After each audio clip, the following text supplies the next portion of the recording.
प्रथम सर्वांना नमस्कार. जय जिजाऊ, जय शिवराय. मी सरपंच गणेश भास्करराव काकड, गट ग्रामपंचायत कार्यालय चिखला खंडाळा येथील सरपंच असून काल परवापासून माझ्या गावामध्ये जो काही प्रकार घडत आहे, जी काही चुकीची वातावरण निर्मिती केली जात आहे, त्याची अगोदर सत्यता पडताळून बघणे गरजेचे आहे. त्यामागील सत्यता अशी आहे की 3 तारखेला अज्ञात इस्मांनी त्या जागेमध्ये मधोमध छत्रपती शिवाजी महाराजांचा पुतळा बसवण्याला विरोध कोणाचाच नाही, पण तो बसवला अज्ञात व्यक्तींनी. त्याची जबाबदारी स्वीकारण्यास कोणी तयार नव्हते की बा आम्ही बसवला म्हणून. परत आम्ही गावामध्ये त्याच्यानंतर 4 तारखेला आणि 5 तारखेला 2 वेळेस मिटिंग घेतली गाव पातळीवर.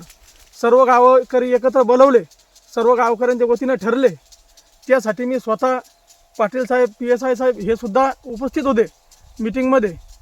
दोन्ही मिटिंगमध्ये बसल्यानंतर आम्ही असा तोडगा काढला सर्व गावकऱ्यांच्या वतीने की बा ही जी जागा आहे, ही जागा अंगणवाडीची जागा असून जिल्हा परिषदेची शाळेची जागा आहे. तिच्या शेजारी पाणी फिल्टर आहे व तिथे अंगणवाडीमध्ये लहान लहान मुलं खेळतात त्या जागेमध्ये. त्यानंतर ती जागा आमच्या गावचा भौगोलिकदृष्ट्या विचार केला तर आमच्या चिखला गावामध्ये कुठेही 100-200 माणसं बसतील किंवा त्यांचा कार्यक्रम होईल अशी कुठलीही जागा उपलब्ध नाही. ती स्वतः जागा, ती एकच जागा असल्यामुळे मी त्यांना समजावून हेच सांगत होतो. त्यांना